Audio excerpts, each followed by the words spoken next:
السلام علیکم. اعوذ باللہ من الشیطان الرجیم. بسم اللہ الرحمن الرحیم. الحمد للہ رب العالمین والعاقبۃ للمؤمنین والنور. الصلاة والسلام علی سیدنا ونبینا حبیب الہنا طبیب نفوسنا ابی القاسم المصطفى محمد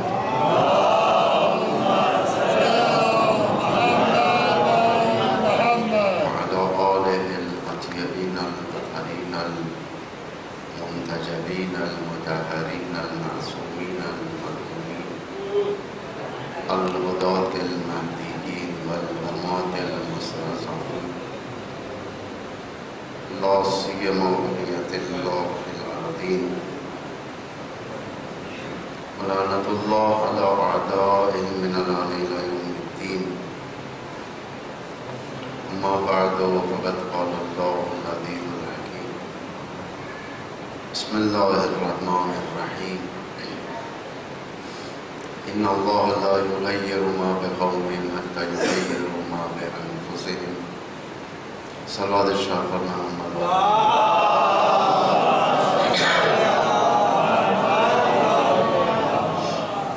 صاحبان ایمان، بزرگان ملت،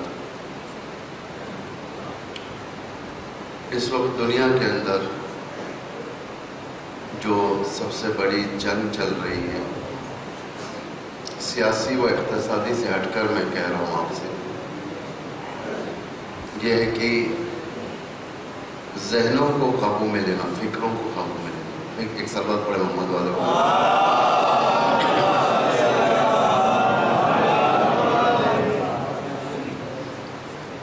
فکروں کو قابو میں لینا،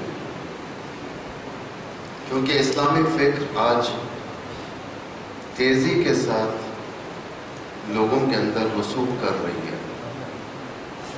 دنیا میں جہاں پر بھی دیکھیں، اسلامی بیداری تیزی کے ساتھ آ رہی ہے. ایشیا میں، ویسٹ ایشیا میں، یورپ میں، امریکہ میں. اور خود مفکرین کا یہ ماننا ہے کہ تیزی کے ساتھ پھیلنے والا مذہب اسلام. یہ امریکن مفکرین کی بات کر رہا ہوں میں. وہ لوگ کہتے ہیں کہ اسلام بڑی تیزی کے ساتھ پھیل رہا ہے. اسی لیے ڈیوائڈ کرنا شروع کیا انہوں نے اسلام میں. اسلام ایک محمدی ایک ہے، اسلام ناب جسے کہا جاتا ہے پیور اسلام. یہ ایک اسلام کرپٹڈ اسلام.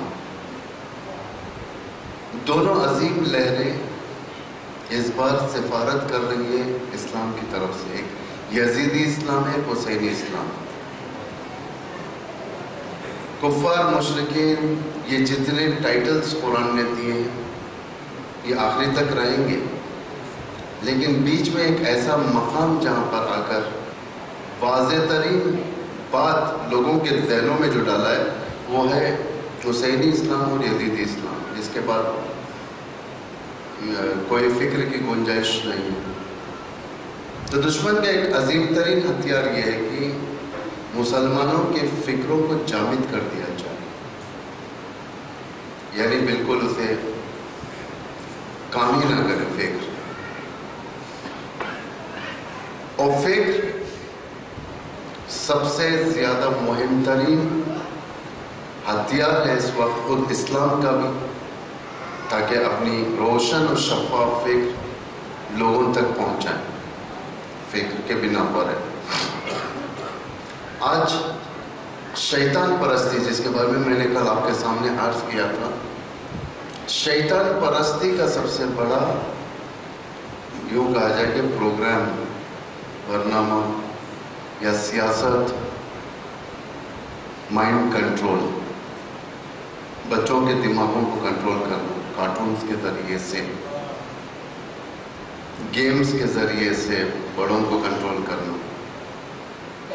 کہ لوگ اسی گیمز کے اندر مشغول ہو جائے، کارٹونز کے اندر مشغول ہو جائے. کہ انسان جس سے ایڈکٹ بن جائے، اسے فرصت نہیں ملے کہ انسانی ترقی یافتہ ایک جو راستہ پایا جاتا ہے اس راستے کے اوپر فکر کرنے کی اس میں صلاحیت ختم ہو جائے۔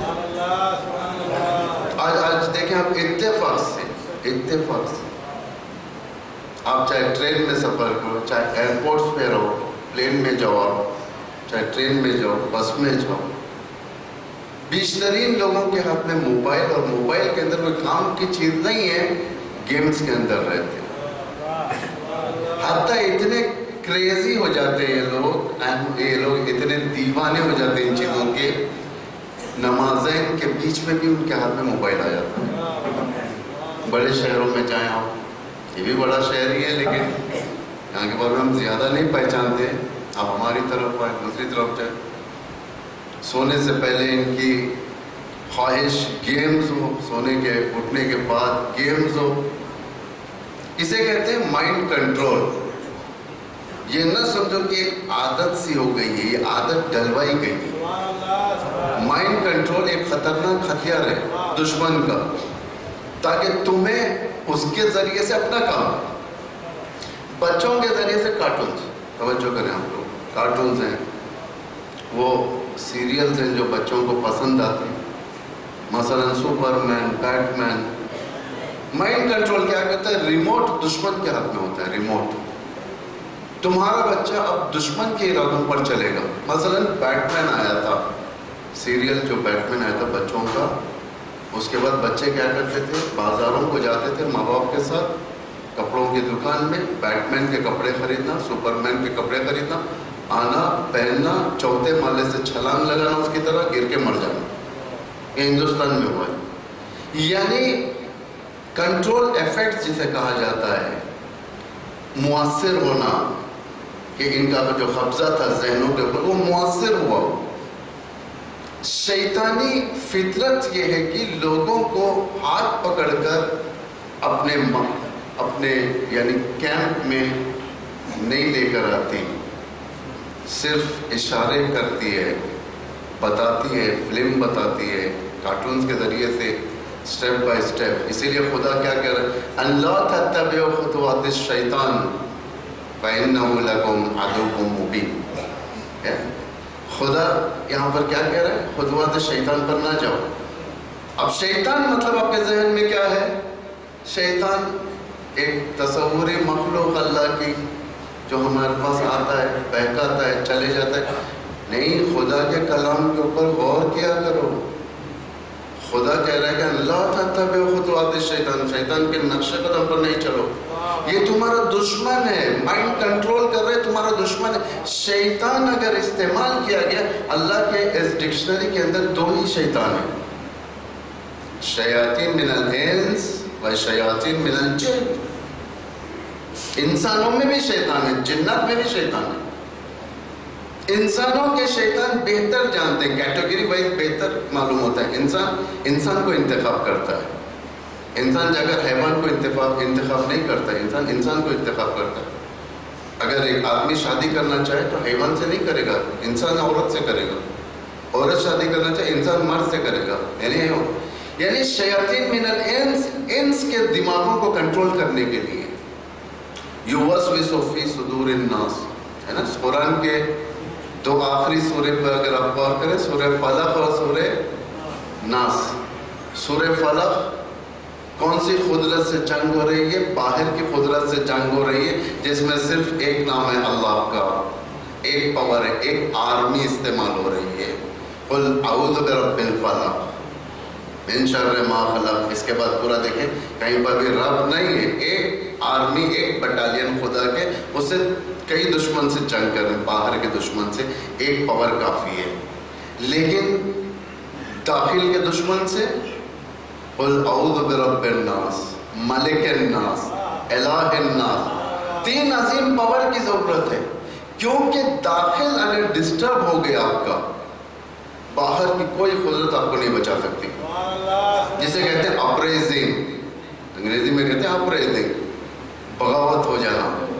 اندر سے اگر بغاوت ہو جائے، اگر کسی ملک کے اندر بغاوت ہو جائے، دو ملک کے درمیان جھگڑا ہے، ایران اور عراق کے درمیان جھگڑا ہے، جھگڑا بعد میں ختم ہو جائے گا، لیکن دشمن کی ضرورت نہیں ہے کہ اندر آ کر کریں۔ ہندوستان پاکستان یا کسی بھی اور ملک کا جھگڑا ہوتا ہے تو اندر کوئی افیکٹ نہیں ہوتا، جھگڑا باہر دشمن سے ہوتا ہے، لیکن اگر اندر سے بغاوت اٹھ جائے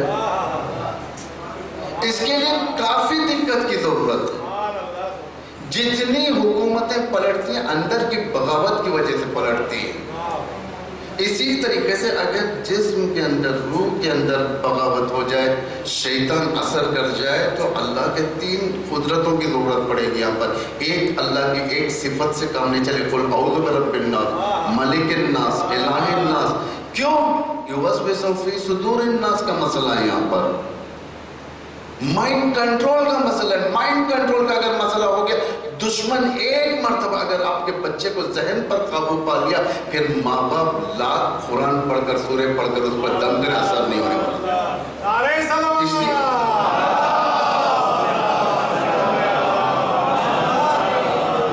مائنڈ کنٹرول ضروری ہے۔ اس لیے دیکھیں نظام تربیت جو ہے ہمارے پاس، بچوں کا نظام تربیت، تھوڑا سامنے آ جائیں آپ لوگ تاکہ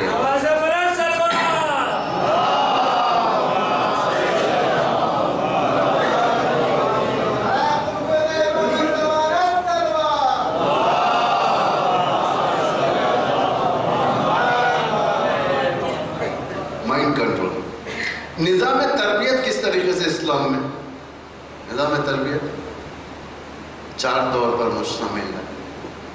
پہلا دور ولادت سے پہلے بچے کے ماں باپ کے لیے ہے۔ ماں باپ پاک ہونا چاہیے، ماں باپ صاف ستھرے ہونا چاہیے، نظافت کے ساتھ ہونا چاہیے، روح پاک ہونی چاہیے۔ لیکن بیشترین جو غلطیاں ہمارے پاس ہوتی ہیں، ابتدا میں فاؤنڈیشن اگر خراب ہو جائے نا، فاؤنڈیشن اگر خراب ہو جائے، پائے اگر خراب ہو جائے تو بلڈنگ صحیح نہیں بنتی۔ ہماری شیعت کی، ہم دوسروں کی بات نہیں کریں گے، اہل سنت کی بات نہیں کریں گے، ہم اپنی شیعوں کی بات کریں گے، کیونکہ ہماری شیعوں کی بربادی کس وجہ سے ہوئی ہے؟ ہمیشہ زیادہ تر جگہوں پر ہم نے اندر بیٹھنے والوں کو کم سنا ہے، باہر والوں کو زیادہ سنا ہے، اس لیے ہم کانسنٹریٹ نہیں کر سکے۔ ہم اپنی بات کریں گے، دوسروں کی بات نہیں۔ ہماری شیعت میں سب سے بڑی بربادی یہ ہوئی ہے کہ ہم خود شادی کے دن زیادہ تر لوگ حرام میں مبتلا ہو جاتے ہیں۔ مثلا نماز واجب ہے، دلہن میک اپ میں، اب وضو کرے گی، میک اپ اترے گا، دلہن کا جوڑا خراب ہوگا، تو لامحالہ وضو نہیں کرتی۔ زندگی کی ایک نئی زندگی کا پہلا قدم آپ سمجھ لیں کیا ہو گیا۔ یہ پائے جب ڈسٹرب ہو جائیں، بیسکس جب ڈسٹرب ہو جائیں ہمارے دین کے، فیوچر چل کے مشکل ہے۔ یہ پہلا پڑاؤ جو ہم لوگ صحیح طریقے سے نہیں ہے اس میں۔ دوسرا پڑاؤ 1 سال سے لے کر 7 سال کی عمر، جس میں بچہ، چھوٹا سا بچہ بادشاہ ہوتا ہے، ماں باپ اس کی خدمت میں رہیں گے، بادشاہ ہوگا وہ، اس کی ہر بات سنیں گے۔ مجھے تفصیل میں نہیں جانا ہے، تفصیل یہ کبھی دروس میں آپ کے علماء بتائیں گے۔ یہ پہلا پڑاؤ۔ دوسرا پڑاؤ 7 سال سے لے کر 14 سال تک جو لڑکپن جسے کہا جاتا ہے، جس میں بچہ ماں باپ کا غلام رہے گا۔ اس کے اوپر اس لیے روایتوں میں ہے کہ بچے کو ہاتھ پکڑ کر مسجد کی طرف لے جاؤ تاکہ معلوم ہو، اسے مسجد کا راستہ معلوم ہو، اس کا ایک مسجد کا یونیفارم رکھا جائے۔ یہ سب رعایت نہیں ہوتا ہمارے پاس، اتفاق سے رعایت نہیں ہوتا۔ سکولز کے لیے ہم یونیفارم رکھتے ہیں، کالجز کے لیے یونیفارم رکھتے ہیں، اور آفیسرز کے لیے اچھے کپڑے رکھتے ہیں، لیکن مسجدوں کے لیے پھٹے ہوئے کپڑے، تھکے ہوئے لوگ اس طریقے سے آتے ہیں جیسا کہ کوئی اہمیت ہی نہیں ہے، نہ نماز کی اہمیت ہے نہ اللہ کی اہمیت ہے۔ فریش رہنا چاہیے انسان کو۔ فریشنس دوسری جگہ پر بتاتے ہیں ہم، لیکن جہاں پر بتانا چاہیے وہاں نہیں بتاتے۔ یہ عمر ہے 7 ایئرس سے لے کر 14 سال تک، 7 سال سے 14 سال تک بچے کو فریش کرنے کی عمر ہے۔ یہ غلام ہے تمہارا، اسے کام لو، اسے عادت ڈالو، اسے مسجدوں کی طرف لے جاؤ، ڈانٹو، اسے لاؤ، مسجدوں میں صف میں بٹھاؤ، اپنے ساتھ بٹھاؤ، مجلس میں لے کر آؤ، بٹھاؤ، تاکہ عادت تیسرا، چوتھا اور آخری، یعنی 14 سال کی عمر سے 21 سال کی عمر، یا نہ تمہارا غلام ہے، نہ یہ تمہارا بادشاہ ہے، بلکہ تمہارا وزیر ہوگا، یہ تمہارا منسٹر ہوگا۔ یہ نظام کے اوپر اگر آپ چلیں گے تو بچے کی فکر کا کنٹرول کا نظام اب دشمن کے ہاتھ میں نہیں رہے گا، آپ کے ہاتھ میں رہے گا، ہے نا؟ ماں باپ چھوڑ دیتے ہیں بچوں کو، کہتے ہیں کہ کیا ہے، وہیں پر بیچتے ہیں جہاں ماں باپ چاہتے ہیں، چھوڑ دیتے ہیں۔ بعض اکثر ماں باپ ایسا لگتا ہے کہ انہوں نے صرف بچہ پیدا کرنے کے لیے انہوں نے شادی کی ہے، تربیت کے لیے نہیں، چھوڑ دیا۔ ظاہر بات ہے اگر مرغی اپنے بچوں کو چھوڑ دے گی تو چیل اٹھا کر لے جائے گی۔ امام علی کیا فرماتے ہیں نہج البلاغہ میں؟ من ضیع الاقارب اوتی له الابد، جسے اپنے چھوڑ دے، ہنٹرز ہنٹ کرتے رہتے ہیں، شکاری شکار کرتے رہتے ہیں، کب ہمیں موقع ملے گا، کب اٹھائیں گے، بچوں کے ذہنوں کو قبضہ کیا جاتا ہے۔ آج یہ نہ سمجھو کہ وین، ماروتی وین لے کر آتے ہیں، لوگ ٹھہراتے ہیں، دروازہ کھولتے ہیں، تمہارے بچے یا تمہاری لڑکی کو لے کر سوار کرتے ہیں، پھر ہم لے کے چل جاتے ہیں۔ یہ اغوے کا دور گیا، اب مائنڈ ہائی جیکنگ کا دور ہے یہ، یعنی تمہارے دماغوں کو ہائی جیک کریں گے، تمہارے دماغوں کو لیں گے۔ اس لیے کہا گیا سب سے بہترین چیز دین کے ارکان سے زیادہ بڑھ کر، نماز اور روزے سے زیادہ بڑھ کر فکر کی اہمیت زیادہ دی گئی ہمارے پاس۔ یعنی جتنا فکر ہمارے پاس اچھی ہوگی، ہم فکر کے لحاظ سے ہم اپنے دین کو بچا سکتے ہیں۔ اس لیے ثوابوں کا دیکھیں، ثواب جتنے بھی ملتے ہیں ہمارے پاس کثرت عبادت کی بنا پر نہیں۔ عبادت کرنے والے بہت ہیں، بہت سارے ہیں۔ بعض لوگوں کی عبادت سستی کی بنا پر ہوتی ہے، بعض لوگوں کی عبادت اٹھک بیٹھک ہے، صرف اٹھک بیٹھک ہے۔ عبادت یعنی عادتاً عبادت، ایک آدمی کو صبح اٹھنے کی عادت ہو گئی، نماز پڑھنے کی عادت ہو، عادت کی بنا پر ہوتی۔ امام علی نہج البلاغہ میں کیا فرماتے ہیں؟ وَكَمْ مِنْ صَائِمٍ لَيْسَ لَهُ مِنْ صِيَامِهِ إِلَّا الذَّوْبُ وَالظُّلْمَةُ وَمِنْ قِيَامِهِ۔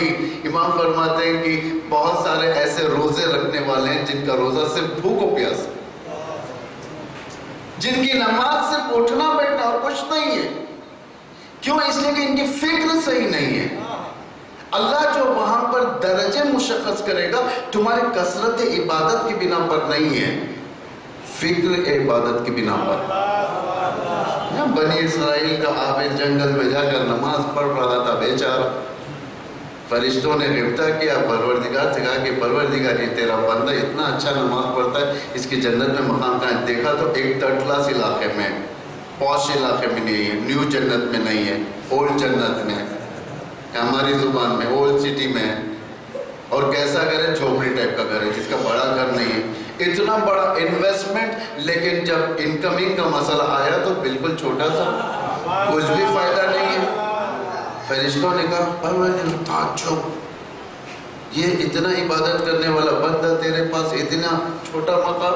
اللہ نے کہا جو آزما لو، کیونکہ خدا ظلم نہیں کرتا اپنے بندوں پر، جاؤ آزما لو۔ جب آیا آزمایا گیا تو بعد میں پتہ چلا کہ عقل کی کمی ہے اس کے اندر، کہا کہ کتنی ہریالی ہے، اس نے کہا ہریالی بہت ہے، لیکن اللہ نے اس ہریالی کو اسراف کر دیا، ایک 4 گدھے بھیج دیتا کم از کم، کھاتے گدھے۔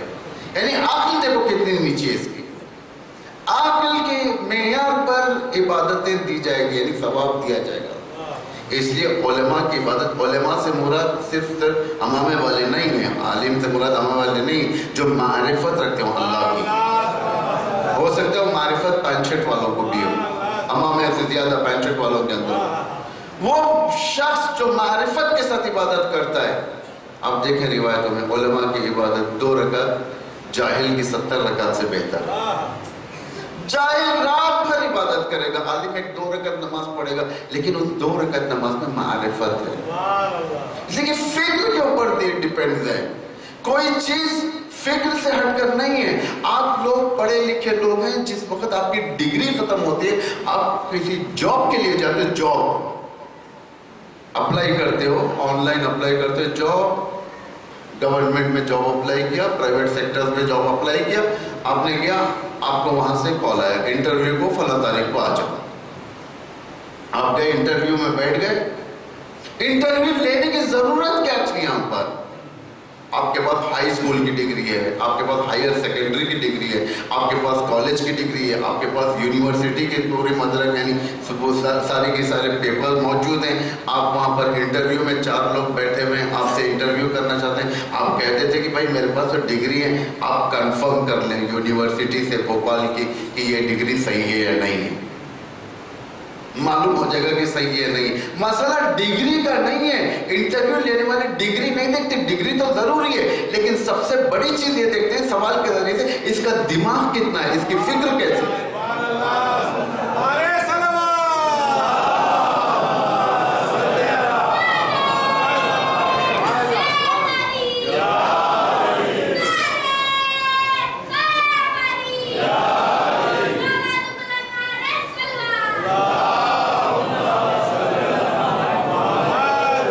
شیطانی فکر کو مارنے کے لیے آپ کی 100 رکعت نماز کام نہیں آئے گی.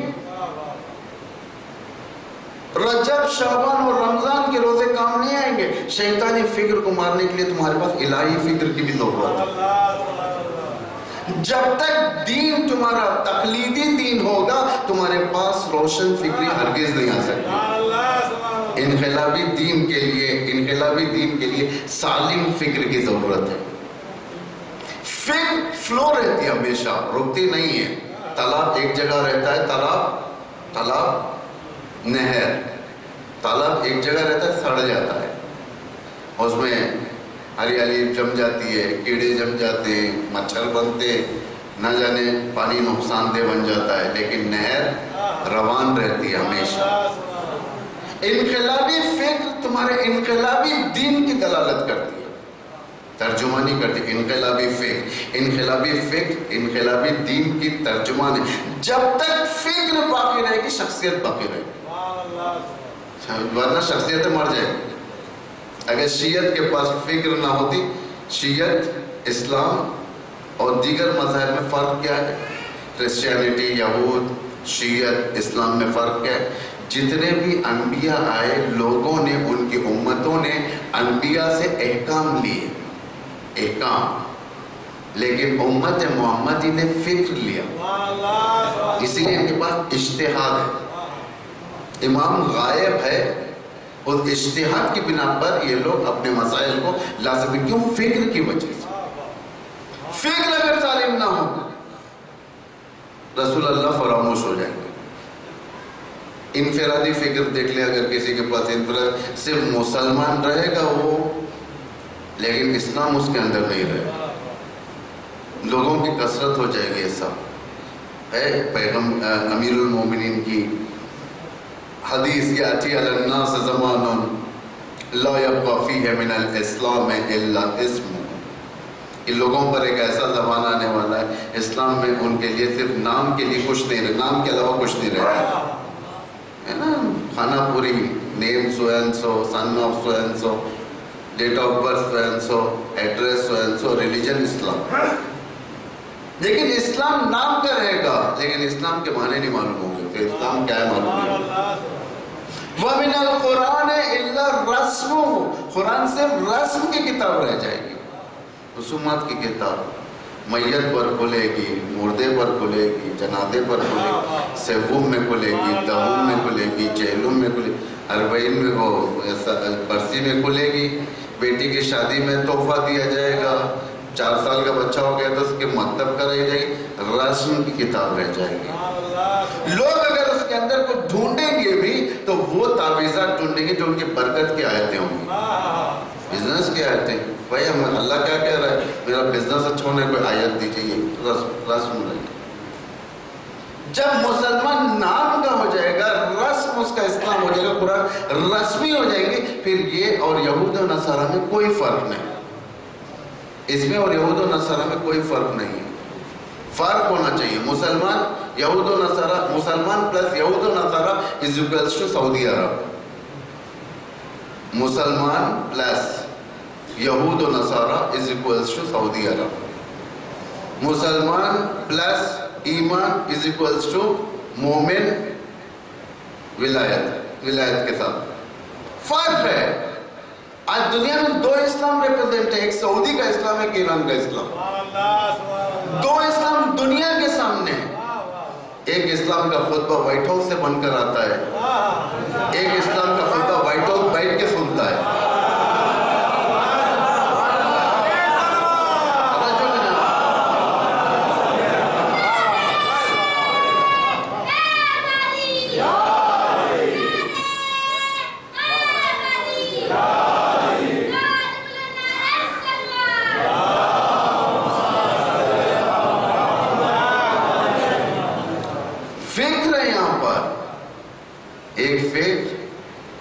دشمن کے پاس سے آتی ہے، ایک فکر دشمن بیٹھ کر سنتا ہے کہ یہ کیا کہنا چاہتا ہے. توجہ کریں آپ لوگ، کوئی معمولی بات نہیں. فکر اگر زندہ رہ گئی قیامت تک کے لیے اسلام باقی رہے. قیامت تک کے لیے اسلام باقی رہے. فکر مثلا انقلابات آتے ہیں. ہندوستان میں انقلاب ہے، 1947 میں انقلاب آیا. فرینچ ریولیوشن مشہور ہے، رشین ریولیوشن مشہور ہے، ساؤتھ افریقہ کا ریولیوشن مشہور ہے. یہ جوان بچے جا کر تحقیق کریں.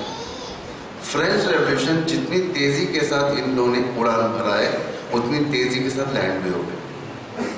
سمجھے آپ؟ جتنی تیزی کے ساتھ اور جتنی اچھے طریقے سے فرانس کا ریولیوشن آیا، انقلاب آیا، اسی تیزی کے ساتھ نیچے بھی بیٹھا. ہندوستان کا انقلاب آیا، لیکن آج انقلاب ظاہراً ہے لیکن باطناً اس کا انقلاب کا پکڑ امریکہ اور برٹش کے ہاتھ میں. اس لیے امریکہ جو بولتا ہے بہرحال یہ سب تحقیق کریں.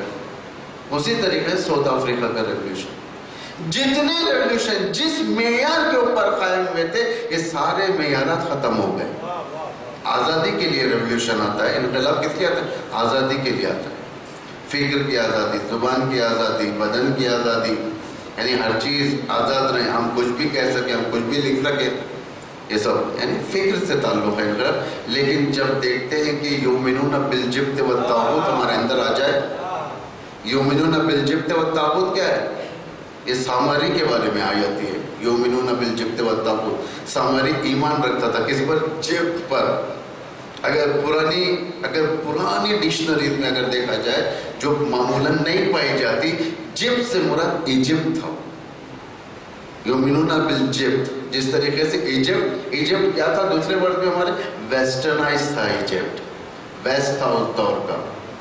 آج ایک اوج ویسٹ ہے، ایک اوج شرق ہے ہمارے پاس. ایک ویسٹ کا پیک ہے، ایک شرق کا پیک ہے، ایسٹ کا پیک ہے. ایسٹ اور ویسٹ زمین نہیں ہے جو قرآن نے بیان کیا ایسٹ اینڈ ویسٹ، لا شرقیہ لا غربیہ.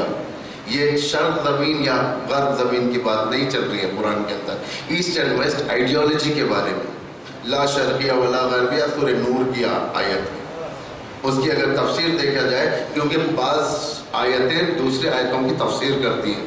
شرق سے مراد اگر آپ دیکھا جائے تو شرق آپ کو کہاں ملے گا؟ مکان شرقیہ. کس سورہ میں؟ سورہ مریم. سورہ مریم مکان شرقیہ. سورہ مریم عیسیٰ وغیرہ آج کے کانسیپٹ کے مطابق کون؟ کرسچینٹی. دوسرا غرب، مکان بجانب الغرب، سورہ قصص کی آیت ہے. یعنی غرب کی طرف سے آواز آئی. کون؟ موسیٰ کے لیے. موسیٰ یعنی یہود، نہ یہود نہ نصارہ. کون سی آئیڈیالوجی ہے؟ Islamic ideology. فکر جو کریں ہم لوگ اتنا دقیق قرآن بیان کر رہے ہیں یہاں پر. یعنی فکر جب تک رہے گی تو کوئی کچھ نہیں کر سکتا. فکر باقی رہنا. اب دیکھیے مثلا ہمارے انقلابات آئے، کس نے لایا انقلاب؟ گاندھی جی نے لایا. ساؤتھ افریقہ کا انقلاب نیلسن منڈیلا نے لایا. دیگر انقلاب کا ایک بابا قوم ہوتا ہے جو انقلاب لاتا ہے. سب نے بابا قوم کو لیا لیکن فکر بابا قوم کسی نے نہیں. انقلاب ظاہر اس لیے ہوا ہم نے مہاتما گاندھی جی کو لیا لیکن گاندھی جی کی فکر ہم نے نہیں لی. توجہ کریں، میں آپ کو لا رہا ہوں اس مقام پر. مہاتما گاندھی کو لیا ہم نے لیکن فکر گاندھی نہیں لی. ساؤتھ افریقنز نے نیلسن منڈیلا کو لیا لیکن فکر منڈیلا نہیں لیا. لیکن امام خمینی کا مسئلہ دیکھیں, خود امام خمینی کے علاوہ ایرانیوں نے فکر خمینی لیا. جب فکر خمینی رہے گی 200 سال بھی گزر جائیں گے تو انقلاب پھیکا نہیں پڑے گا, اس لیے کہ فکر زندہ ہے.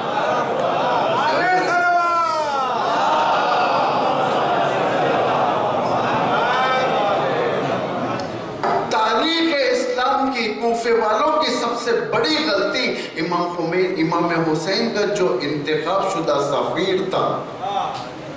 امام حسین کیسے آدمی کو انتخاب کرتے سفیر؟ مسلم ابن عقیل ہے نا.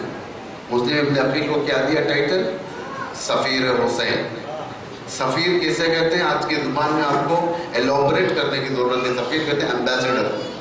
ایمبیسڈر کسے نمائندگی کرتا ہے؟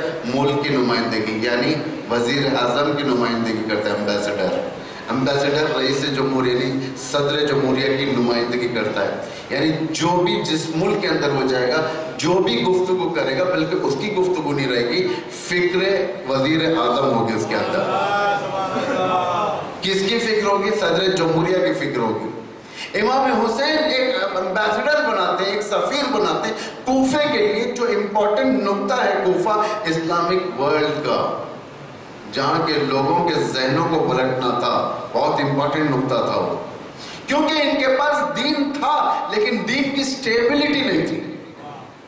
یعنی دین ان کا مستقل نہیں تھا, فکر مستقل نہیں تھی. جو فکر مستقل نہ ہو وہ امام کی میزبانی نہیں کر سکتے. اس لیے امام علی ہے, انہوں نے امام علی کو تنہا چھوڑا. انہوں نے امام علی کو تنہا چھوڑا. امام حسن کو انہوں نے تنہا کیا. امام حسین کو انہوں نے تنہا کیا, آنے ہی نہیں دیا امام حسین. حضرت زینب کو تنہا کیا. اتنا ہونے کے باوجود, اتنی خدمت کے باوجود, انہوں نے چونکہ فکر سالم نہیں تھی, انہوں نے انہیں تنہا چھوڑ دیا. اس لیے امام حسین نے کیا فرمایا؟ مسلم ابن عقیل کو روانہ کیا. مسلم آئے تھے راستہ بنانے کے لیے. راستہ بنانے کے لیے اس کا مطلب یہ نہیں کہ پارٹی کے لیے لوگوں کو جمع کر کر پیسہ خرچ کر کر وہاں سے راستہ بنانا, نہیں, ان کی فکروں کو مستقل کرنا تھا. لیکن ان کے اندر صلاحیت نہیں تھی, فکر مسلم کو انہوں نے نیچے کر دیا. تاریخ اٹھا کر دیں گے کتنا مظلوم مسلم تھا. ایک ایسے طریقے سے دشمن کا مائنڈ کنٹرول کی طرف آ رہا ہوں میں عزیزوں. میں مسلم کا اس لیے لا رہا ہوں تاکہ مسلم کے بارے میں جانے کی کتنی الہی فکر تھی, لیکن شیطانی فکر کے ہتھ کنڈے کیا تھے وہاں پر. مسلم آئے, لوگوں کو جمع کیا, تبلیغ کی. ایک چند دنوں کے اندر 18,000 کا مجمع مسجد کوفہ کے اندر مسلم کے پیچھے نماز پڑھ رہا تھا. لیکن ایک وقت ایسا آیا کہ عشاء کی نماز کے بعد مڑ کر دیکھا کہ ایک آدمی بھی نہیں. کہاں گئے سب چلے گئے گھروں کی طرف. دشمن نے کون سے یہاں پر ہتھیار استعمال کیے؟ ابن زیاد نے کیا استعمال کیا مسلم کے مقابل میں؟ عورت کو استعمال کیا.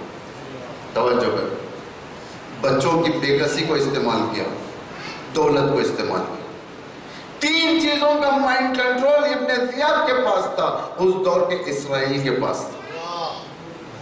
ابن زیاد 3 چیز کا مائنڈ کنٹرول, عورتوں کے ذہن کو موڑا کیا.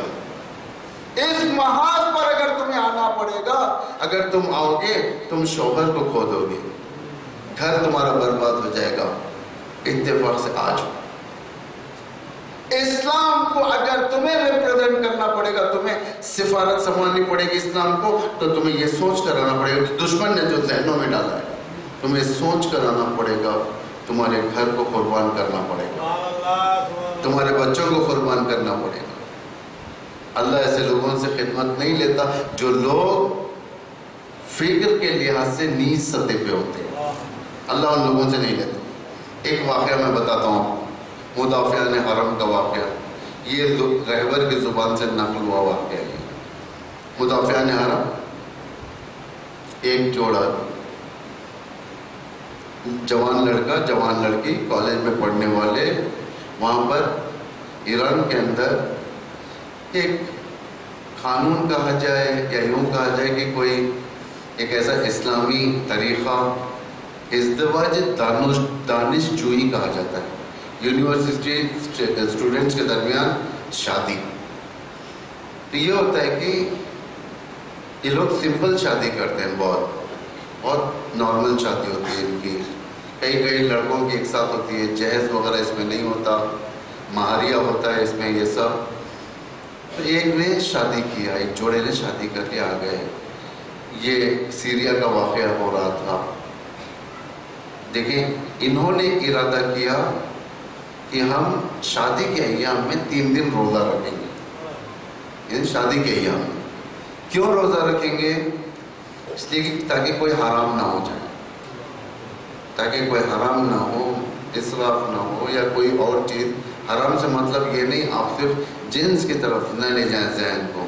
حرام کئی طریقے سے، نماز کا قضا ہونا شادی کے وقت یعنی ابتدائی حرام سے شروع ہوا ہے، غلطی سے شروع ہونا کوئی چیز کا. اس لیے 3 دن کا روزہ رکھا تاکہ کوئی حرام نہ ہو. ویسے ہی ہوا. اور اس کے بعد ایک وقت گزرا، مدافعان حرم میں اس کا نام نکلا تھا، جانا تھا. دیکھیں جانا تھا اس کو جوان زوج جانا تھا. تو زوجہ عشق بہانے لگی. تو اس شوہر نے کہا اپنی زوجہ سے تیرے عشق میرے دل کو لرزا سکتے ہیں لیکن میرے ایمان کو لرزا نہیں سکتے. یعنی فکر کس طریقے سے کنٹرول میں لایا گیا. ایک فکر شیطان کنٹرول میں لاتا ہے. اگر تم اپنے شوہر کو مسلم سے الگ نہیں کرو گی تو وہ مر جائے گا، تم بیوہ ہو جائے گی، تمہارے لیے مصیبت ہوگی، یہ فلاں ہوگی. لوگ ڈر جاتے تھے، لوگ مسلم سے لوگوں کو کھینچ لیتے تھے. اور بچوں کے آنسوں نے کافی یہاں پر افیکٹ کیا. اسے کہا جاتا ہے مائنڈ کنٹرول شیطان کی طرف. شیطان کا مائنڈ کنٹرول ہمیشہ رہا.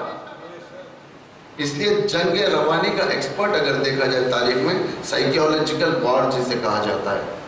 یعنی جنگیں نہیں ہوتی، ایسا لگتا ہے کہ کچھ جنگیں ہونے والی ہیں لیکن اندر کا اندر بادل جنگ کے اندر ہر چیز ختم ہو جاتی ہے. اور دشمن یا دوست جو بھی ہوتا ہے، کون غالب ہوا کون مغلوب ہوا یہ بعد میں معلوم ہوتا ہے لوگوں کو کہ کون اس جنگ میں جیتا کون نہیں جیتا. ایک ایسی جنگ جو سامنے نظر نہیں آتی اسے کہتے ہیں جنگ روانی، سائیکیولوجیکل وار. جس کے اندر سب سے زیادہ ایکسپرٹ اگر دیکھا جائے بنی امیہ تھے. امیر المومنین سے لوگوں کو ہٹانا، ذہنی یہ لوگ طریقے سے لوگوں کو ویک کرتے تھے. دشمن کا ہتھیار، امیر المومنین کے ساتھ دشمنی. اسی لیے جب امام حسن کے دور میں شام سے اگر کوئی آیا تھا امام حسن کے پاس، امام حسن کے سامنے جیسے معلوم ہوا کہ یہ اہل البیت، گندی زبانیں استعمال کرنے لگا، گالی لعنت یہ سب استعمال کرنے لگا. یہ خود بتا رہا تھا کہ یہ شام کی حکومت کے سائیکیولوجیکل وارفیئر کے اندر انوالو تھا. یہ ان کے ذہنوں کو موڑا گیا. بچوں کے ذہنوں میں امیر المومنین کے خلاف ڈالا جاتا تھا، فکر بدلی جاتی تھی. اس زمانے میں کیا کرتے ہیں لوگ، آپ کے پاس بچے ہیں، پوتے ہیں پوتیاں ہیں، چھوٹے چھوٹے بچے ہیں گھروں کے اندر، بچے روتے ہیں تو باپ کیا کرتا ہے، کبھی باہر سے دادا باپ نانا ماموں چاچا جب آتے ہیں کسی دکان میں آتے ہیں، ایک اچھا سا کھلونا لے کر آتے ہیں، بچے کے سامنے رکھ دیتے ہیں تاکہ بچہ اس کھلونے کی طرف مشغول ہو جائے اور گریہ نہ کرے. اسے کہتے ہیں مائنڈ کنٹرول. یعنی بچے کا دماغ آپ نے کنٹرول کر لیا. کس کے ذریعے سے؟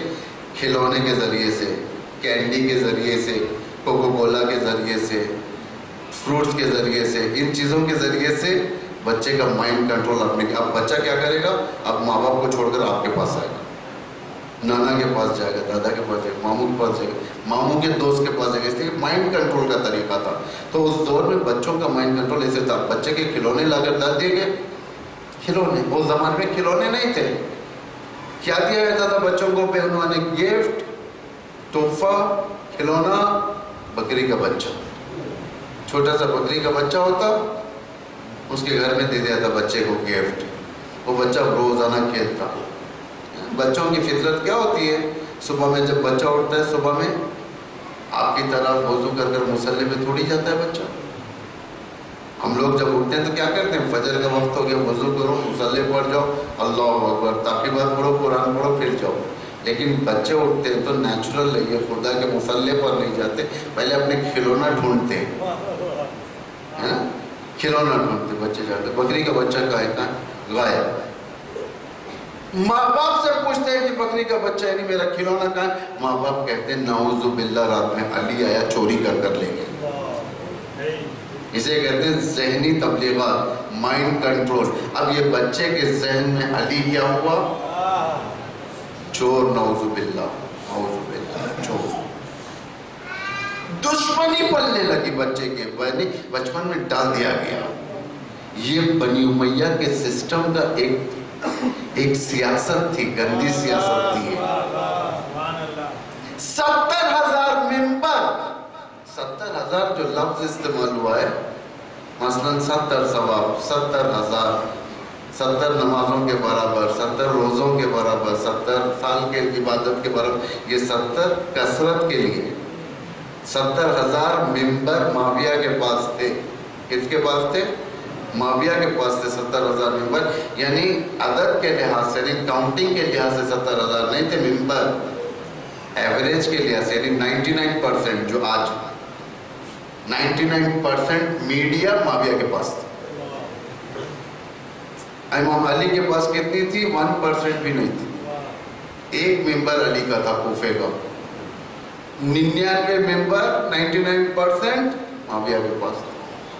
کچھ بھی کہہ سکتا تھا، گالی گلوچ ہوتی تھی، لوگوں کے گھر میں چولہا نہیں چلتا تھا، پیسہ نہیں ہوتا تھا، دربار میں جاؤ کچھ گالی دو، نعوذ باللہ، پیسہ لو، جاؤ کھلاؤ۔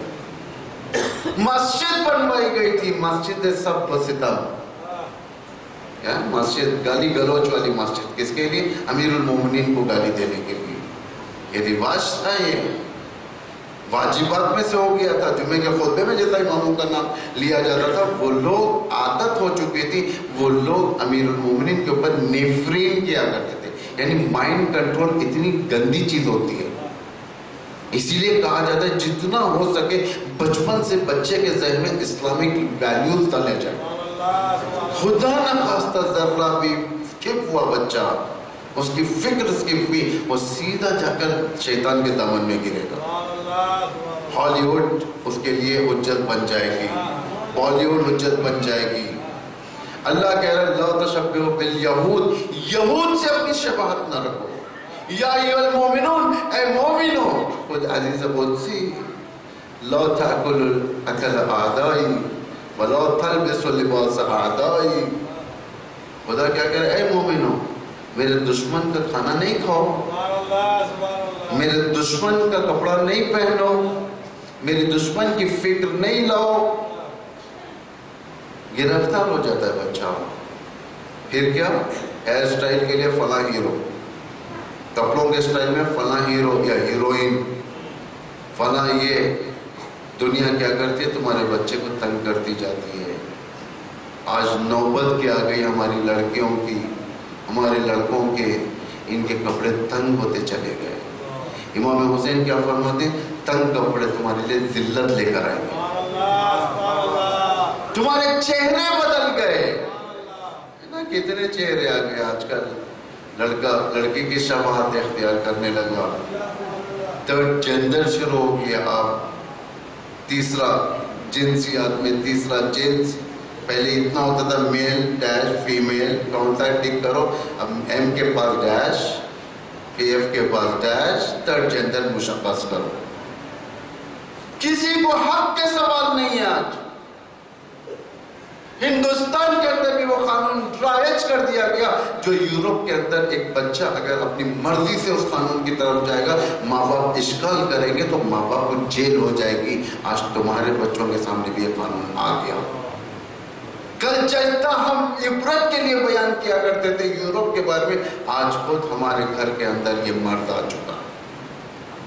یعنی مائنڈ کنٹرول کے ذریعے سے ذہن کو کس طریقے سے قابو میں لایا جائے، سالم ذہن سے نکال کر کرپٹڈ ذہن، کرپٹڈ فکر ان کے اندر ڈال دو تاکہ اس کے ذریعے سے یہ ہمارے کنٹرول میں رہیں۔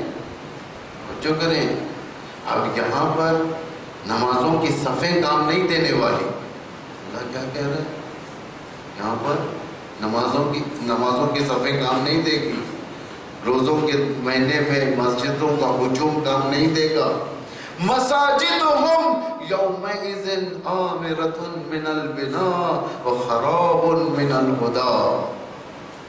اس دور کے مسجدوں کا یہ عالم ہوگا، عامرہ یعنی عمارت کے لحاظ سے، بناوٹ کے لحاظ سے خوبصورت، اے سی، یہ وہ، بہترین فرش، اتنا خوبصورت، عامرۃ من البناء۔ یہ آپ اپنے حسینیہ کی طرف نہ دیکھیں، عرب کے پاس دوسری جگہوں پر ایسے ایسے مسجدیں بناتے ہیں لوگ، جس کا دیکھنے کے بعد عبادت میں تو من نہیں لگتا وہاں پر، لیکن جو ایئر کنڈیشن جو ان کے بدن پہ لگتی ہے اس کے ان کے دل بحال ہو جاتے ہیں، یعنی عبادت کے لیے نہیں، عامرۃ من البناء۔ اور دوسرا ترجمہ یہ ہے کہ آبادی کے لحاظ سے بہت زیادہ ہوں گے۔ عمارت ایک تو بنانا، دوسرا آبادی کے لحاظ سے بہت لوگ آئیں گے، ہزاروں میں، لاکھوں میں، نمازوں کے اندر، خراب من الہدیٰ، ان کے اوپر کوئی ہدایت نہیں ہوگی، مسجدیں خراب ہو جائیں گی ہدایت کے لحاظ سے، ہدایت نہیں ہوگی۔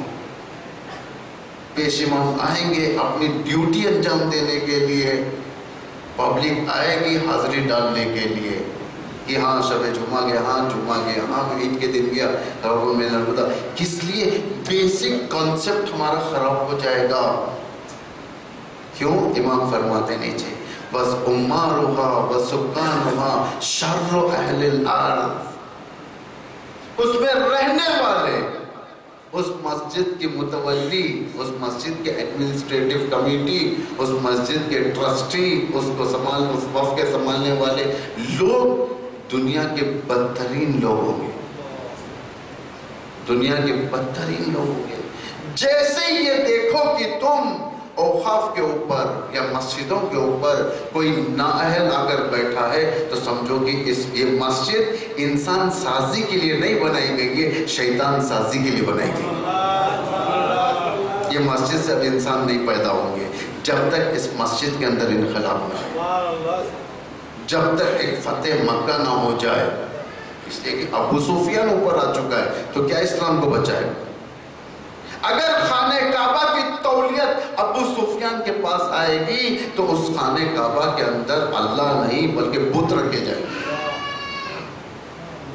اگر تولیت آستانوں کی، مسجدوں کی ابو سفیان جیسے لوگوں کے پاس آ جائے گی تو اب اس مسجدوں کے اندر، ان آستانوں کے اندر، اب اس تولیت کے اندر خدا نہیں رہے گا، اس کے اندر پیسے کی بات ہوگی، اس کے اندر لوگوں کے نیڈز کی بات ہوگی، لوگوں کے خواہشات کی بات ہوگی۔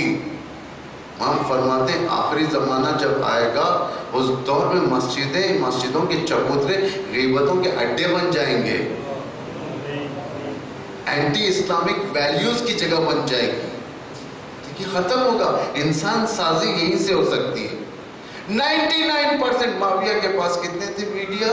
99%، 70,000 ممبر۔ علی ابن ابی طالب کے پاس کتنے تھے؟ 1% بھی نہیں، 1% بھی نہیں۔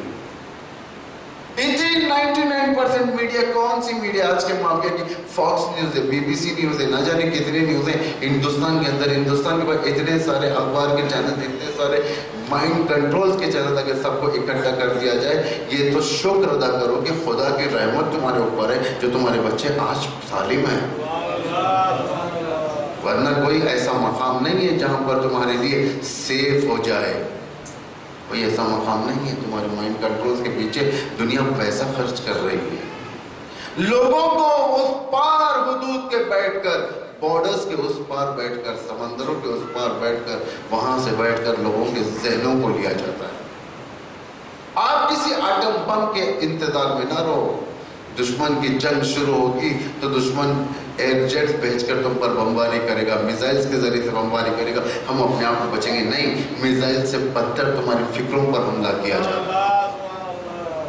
بنایا گیا ہے، اتنے فکروں کو بنایا گیا، خوشیوں کے اندر فکروں کو ڈیوائیڈ کر دیا گیا ہے کہ ایسی فکریں لائی گئی تمہارے سامنے، اگر تم تھوڑا بھی اگر نالج اور عقلی نالج استعمال نہیں کرو گے، تم ایسے ایسے سنگھٹنوں کے شکار بن جاؤ گے کہ تمہیں خود معلوم نہیں ہوا کہ تم کہاں پر جا رہے ہو۔ جو کرا کوئی معمولی بات نہیں ہے۔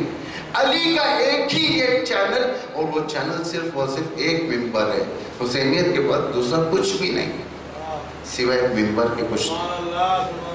اگر یہ ممبر ضائع ہو گیا، خدا جب کسی نعمت کو دینا جانتا ہے تو لینا بھی جانتا ہے، اور لے کر خدا اپنے پاس نہیں نہیں رکھ لیتا، لے کر دوسروں کو دے دیتا ہے کہ تم خدمت کرو، اس قوم کو ہلاک کر دیتا ہے۔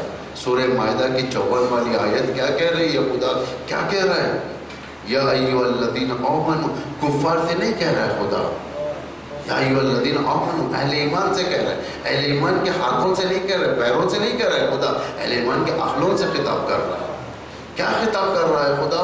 یا ایھا الذین آمنوا، اے ایمان والو، من یرتد منکم عن دینہ، خبردار اگر تم میں سے کوئی مرتد ہوا۔ اسے مرتد کون ہوتا ہے؟ ایمان میں آنے کے بعد۔ کافر کو مرتد نہیں کہا جاتا اس لیے کوئی کافر ہے۔ اللہ کہے یا ایھا الذین آمنوا، ایمان والو، من یرتد منکم عن دینہ، خبردار اگر تم اپنے دین سے مرتد ہوئے، فسوف یاتی اللہ بقوم، اللہ کو پرواہ نہیں ہے تمہاری ایمان کی۔ اللہ کیا کرا؟ جو خدمت ہندوستانیوں سے لینا چاہ رہا تھا، ہندوستانی اگر اس معیار پر نہیں آئیں گے، ہندوستان کو خدا لاک کرے گا، نائجیریا کے ذریعے سے لینا شروع کرے گا۔ فَسَوْفَ يَأْتِي اللَّهُ بِقَوْمٍ يُحِبُّهُمْ وَيُحِبُّونَهُ، کوالیفیکیشنز بتائے خدا نے یہاں پر، وہ ان سے محبت کریں گے، وہ ان سے محبت کریں گے، وہ خدا سے محبت کریں گے، خدا ان سے محبت کرے گا۔ خدمت کیسی لی جاتی ہے؟ لیکن نائجیریا کی طرف ابھی نائجیریا کی قوم پیدا ہو کر 40 سال کا جوان نائجیریا ہے، ابھی ایمان کے مارا لے گئے۔ ہم لوگ سینکڑوں سال کے مسلمان ہیں۔ ہم کہتے ہیں نا بھائی میں خود میرا خود شجرہ 250 سال کا، میرا خود شجرہ 250 سال کا ہندوستان میں، دوسروں کا 250 سال، 300 سال، 400 سال، اس طریقے کے شجرے۔ پرانے مسلمان، آج تک دشمن نے ایک گولی بھی نہیں مارا ہمیں، کیسے مسلمان میں؟ نائجیریا کے اندر اسلام آیا، حسینی اسلام آیا، ایک نائجیریا کے ذریعے سے افریقہ، کربلا سے کانٹیننٹ ملحق ہو گیا، ایک کانٹیننٹ ملحق ہو گیا۔ دشمن اس طریقے سے ناراض ہوا کہ ان کے بقیت اللہ کے آستانے کو گرا دیا، اندھا دھند گولی مار کر قتل عام کیا نائجیرینز کا۔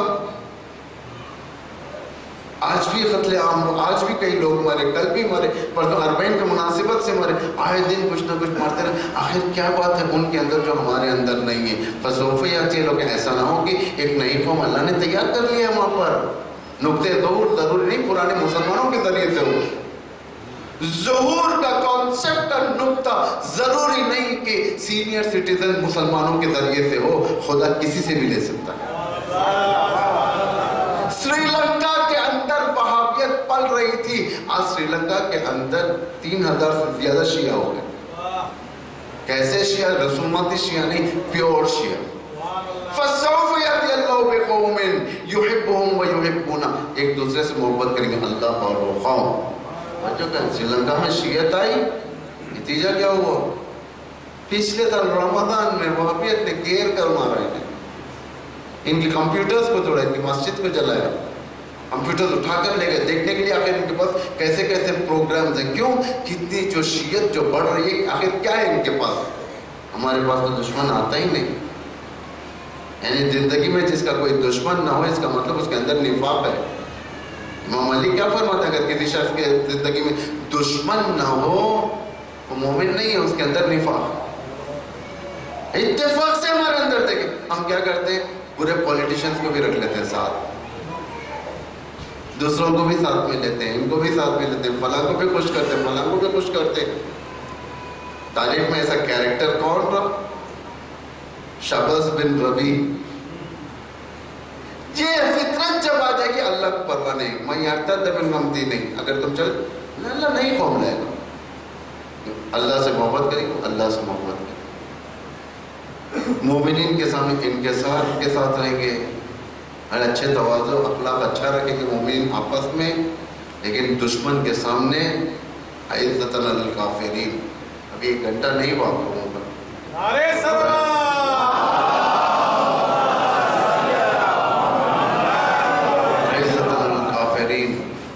کفار کے سامنے سینہ تان کر ٹھہریں گے، یہود و نصارہ کے سامنے ٹھہریں گے، ان کے مقابلے میں رہیں گے، ہر حملے کو وہ کریں گے۔